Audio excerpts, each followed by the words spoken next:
Hello, hello, hello. Welcome to Inclusion Re-Engineered. My name is Hannah Awanuga. I am the founder and CEO of Illume Executive Consulting and the Inclusive Foundations Program, an organization built to help high-growth organizations build cultures where people thrive and not just survive. I am so glad to be here with you again. To everyone who came to the last one, thank you so much for joining us.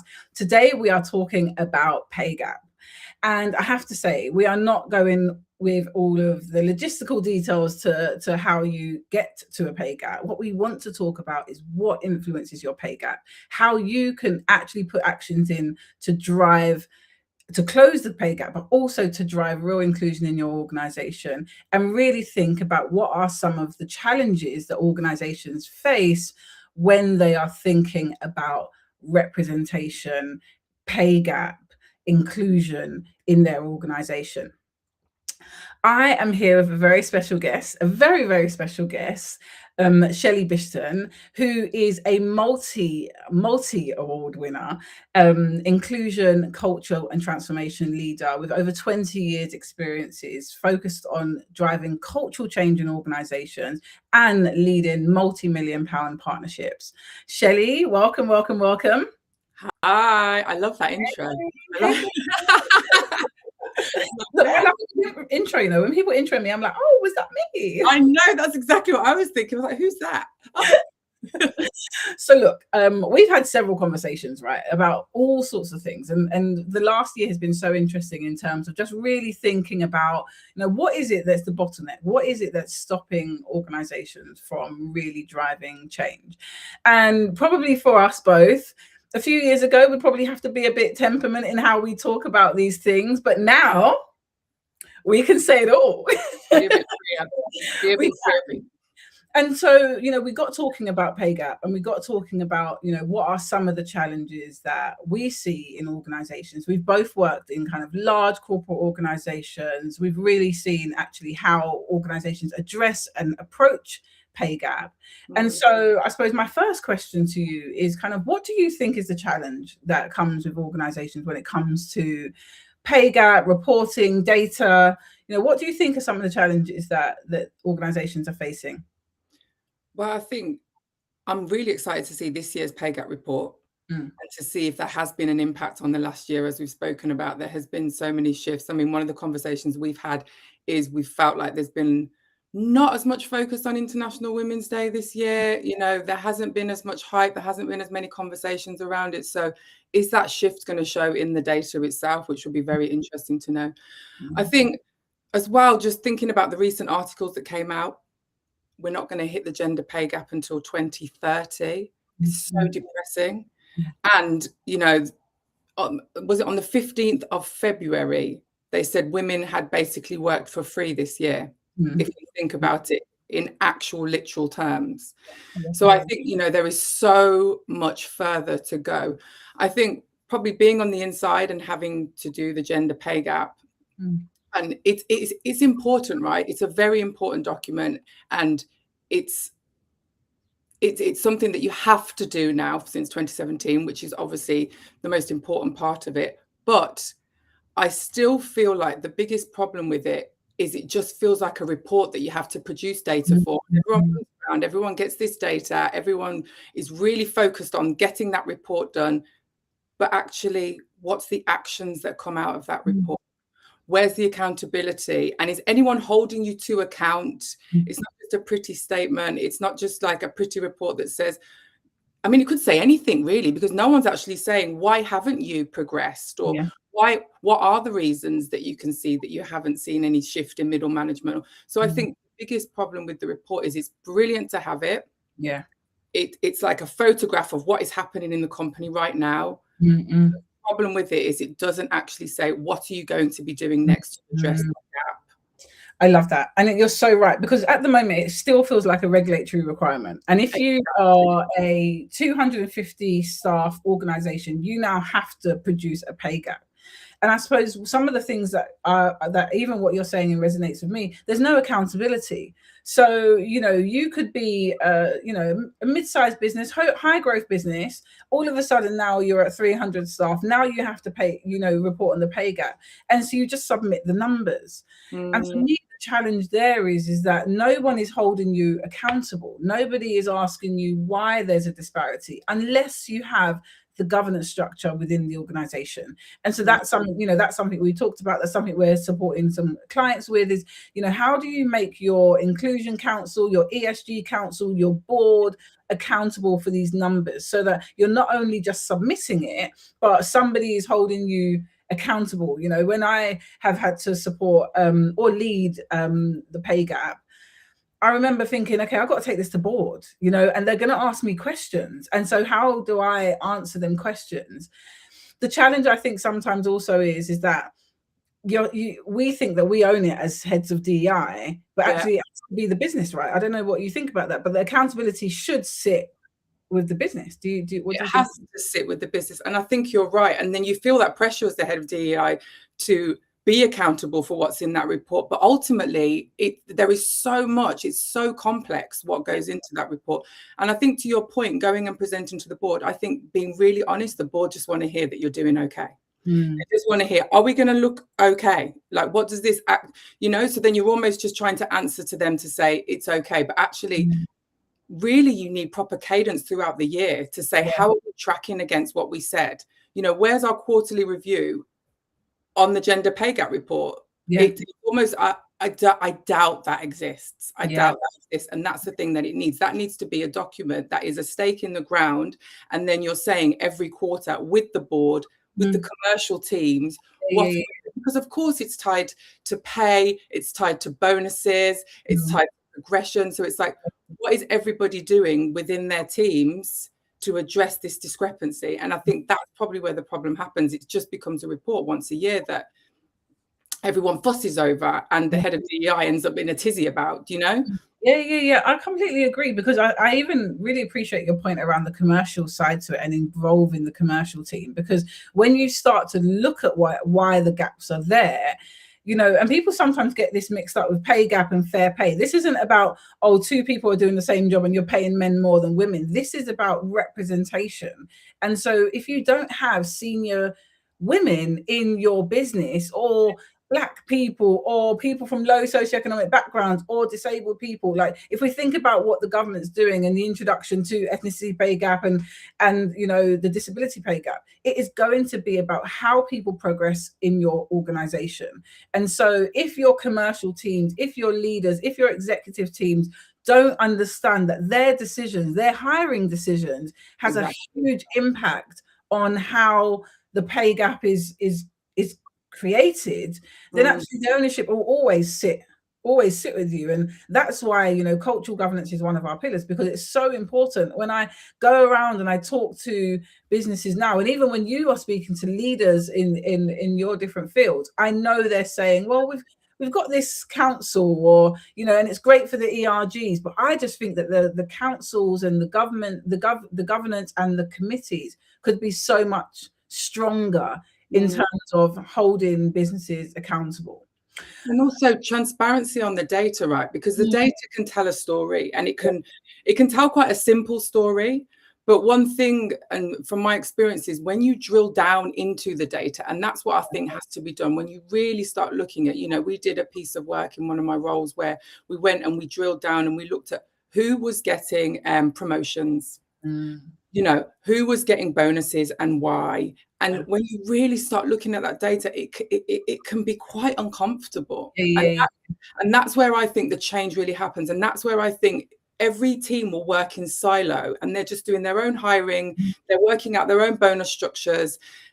Actually, if you drill into that and you say, can you just show exactly what you've done, even in a basic sense? Who have you promoted? Why have you promoted? What gender are they? What ethnicity are they? And you start to show that back. people are surprised at their decisions and their choices because they just see these things as in isolation. But actually, you start to see the patterns and the trends. Well, why are you always making that decision? Why is that person always given less of a bonus?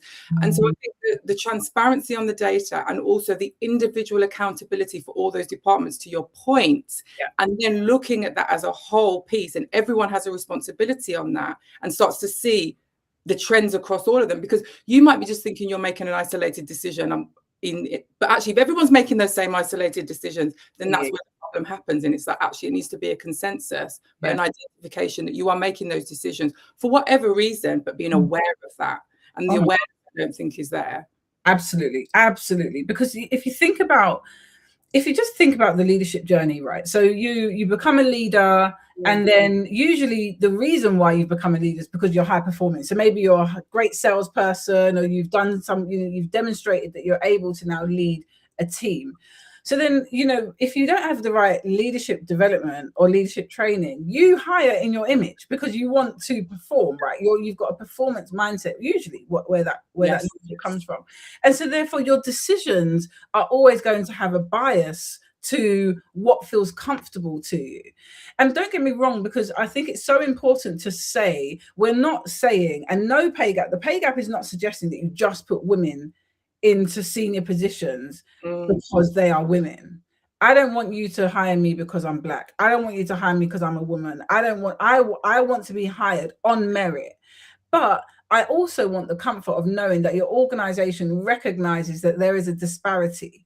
So, and that's what equity is, right? Equity is recognizing that I might need something different from you, Shelley, right? Like we might come from two different backgrounds. You might have come from a private school. I might have come from low socioeconomic background. So even as two Black women, we might need something different. That's equity. It's not about race in any way. It's about recognizing the disparities. And so when you start to apply that to pay gap, it's about recognizing that if your most senior people, if your board and your executive teams and all your leaders and your high performers, I don't think we should forget about them, because pay gap is driven by the money that you earn and your bonuses that you earn. So if all your high performers are men, in this case, we're talking about gender pay gap,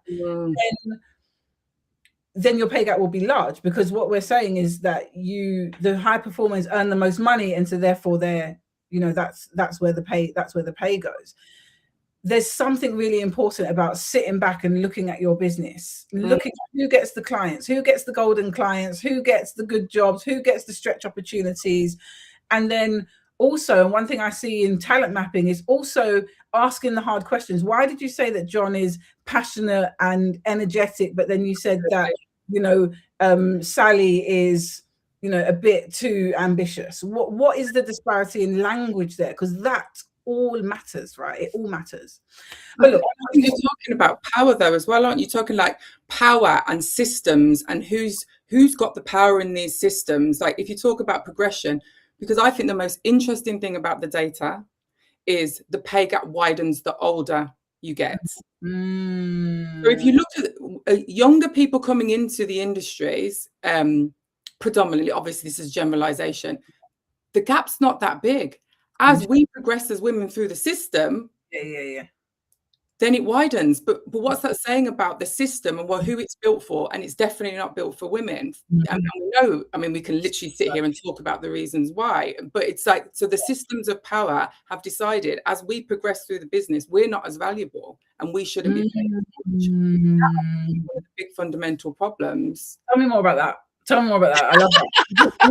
No, because wait, what? Now my age after everything. So tell me more. Where is that thinking coming from? So in the recent report that just came out, which said we're going to wait till 30 years, till 2030, so 30 years before we close the gap. Some of the most interesting data in it just showed as we get older, so between 40 and 59, it starts to get really heavily higher. Wow. As soon as we get to 50, you might as well write us off. Honestly, I think write us off. No, but in terms of the way this system is structured at the moment, the way power is structured at the moment, and what is happening, and within that, and we know women, we have children, we obviously have more caring responsibilities, menopause happens, like all these things. So all of a sudden the power structures, which aren't designed to cater for the fact that we're evolving, are dismissing us, and the pay gap widens. And that is why you can't, that's why when people say, okay, we're just going to focus on inclusion, or we're just going to focus on diversity, you actually cannot, if you understand what you're doing, you can't do like you can't do one without the other, because if you just decide that, okay, what we're going to do is we're going to focus on women, we're going to put some women through some programs, and we're going to put them into these positions, and you still expect to go to the golf course, you still expect like 12-hour days, you still expect that, no, you can't go to pick up your child, if you still have the kind of patriarchy in terms of the patriarchic approaches that you've had in the past, it just won't work for women. And also you see that women won't apply, because we do want to be ambitious, we want to be progressive, we want to progress in our careers. That isn't the question. The question isn't, are women up for it? It's, is the environment inclusive enough for us to thrive?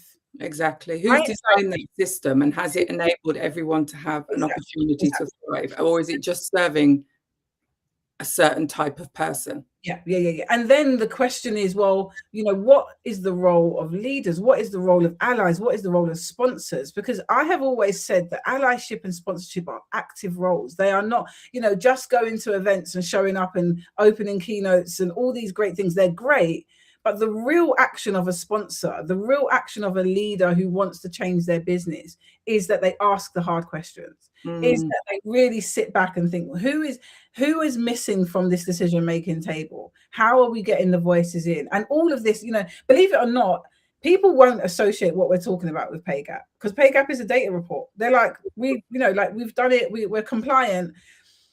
If you are looking at your data, if you're looking at your pay gap report in December for April, it's too late. Exactly. And that is, I'm being very frank, that is what happens. January even. That is exactly what happens, and that is the problem. And you're right about sponsorship. And I also think there needs to be some stronger empathy and understanding of the impact to women. And it's like, how do you make, I'm going to be really honest, men lean into it? Why should there be this discrepancy? Do you want your daughter to grow up and not be paid 2 months of every year just because she's a woman? Like, honestly, why would we want that? So I think it's accountability, but it's also a real understanding of empathy and understanding that the power systems have been built to structure and support only certain types of people. I completely agree. I suppose, and you make a really good point. Why should people care? Why should they care? And they have to. They do have to. Morally, they have to, right?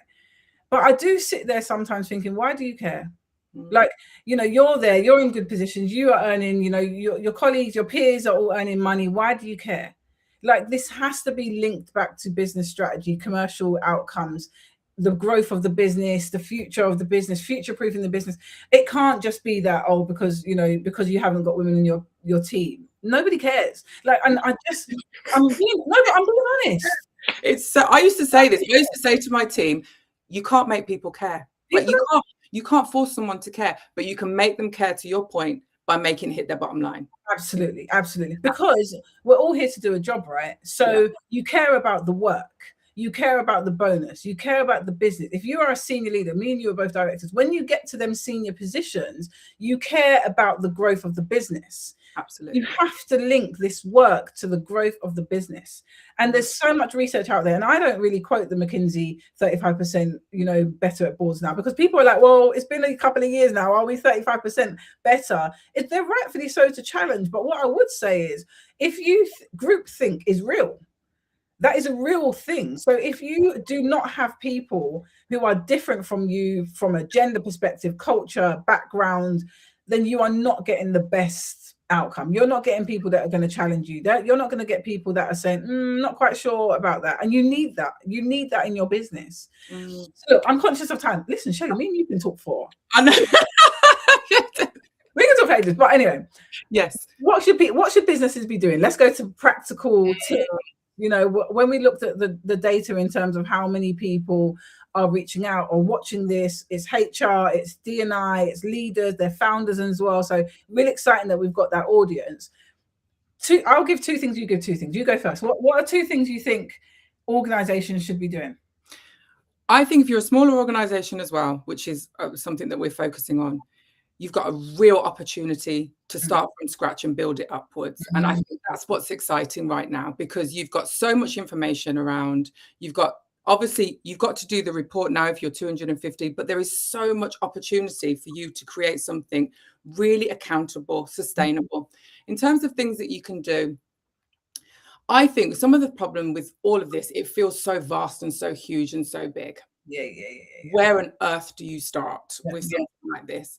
And I think you've just got to think of some real quick things that you could activate. So an idea I was thinking about, so when I was at News UK, we did this thing where we wanted to have a look at the gender of guests coming on on our broadcast stations, because we wanted to see if there was a skew more to male or female. We didn't know because we weren't tracking the information. So we just started to track that information. So we just got the producers to write down whether or not it was a male or female guest who came on the show.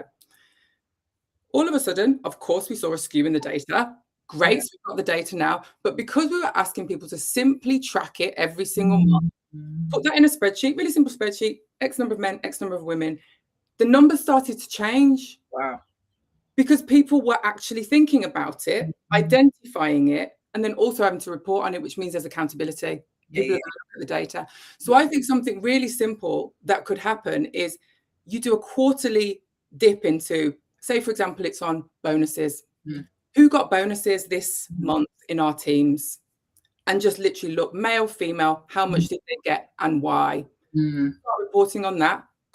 All departments come together as a group to have a look at that data. I would almost guarantee there would be a shift in behavior, because people would start to understand that they might not even realize there is bias in their behaviors. And also they'd start to realize they need to be accountable to this whole group and people. And there needs to be someone like me or you there going, why is that? Why did that happen? Yeah, why is that? And can we see the trends? Because then I think, because that's the thing, accountability is a really important thing to consciousness. Isn't, so I think just raising people's consciousness and understanding of some of the trends that are happening in their business is something. Obviously that's one thing, but no, I was going to say accountability as well. Where does the accountability sit? It can't sit with HR, it can't sit with DEI. So your leader, your founder, your business, your CEO should want to know this number. Because I know when my senior partner or my chair or my CEO asked me, it made me sit up. I was like, okay, right, we need to get ready. So I think there's real senior leadership, accountability and ownership of what that number is and why it is. I also think it's important around allocation of work. Yes. I think that at the moment it's like, oh, you did a good piece of work before, so I'll give you another piece. I think that there needs to be some real systemic processes put in place in terms of who gets them kind of senior roles, who gets the big stretch opportunities, because actually for me that's where the gap is. If you constantly just keep feeding your top 5% and they all look the same, sound the same, come from the same place, you will never create room for others to be in that. So I would say, look at the top 5% of your performers. Who are they? What do they do? Where are the opportunities for stretch? Accountability at CEO level as well. I think they're, for me, some of the big things as well. And then I would also say is that don't just see it as a regulatory report. When I was leading this work in-house, we actually created an action plan. So it wasn't that we were just saying, right, we're just going to post it and hope that nobody goes to check it. It's a public record. We actually put a name to it. We had an accountable executive from the board who owned it, and we published an action plan. And that becomes a public document. So almost the public become who we are accountable to. That's important. That framing makes such a difference. I don't know what you think. Yeah, I mean, I think that public, the confrontation with actually we're going to be outed, I think that needs to happen more. I mean, I wonder if that still happens in this current climate now. I wonder if that feeling is still there. Is that still prevalent? Another thing I think needs to, another idea is also thinking about the pipeline of talent coming in through the business, like really simple things. Yeah.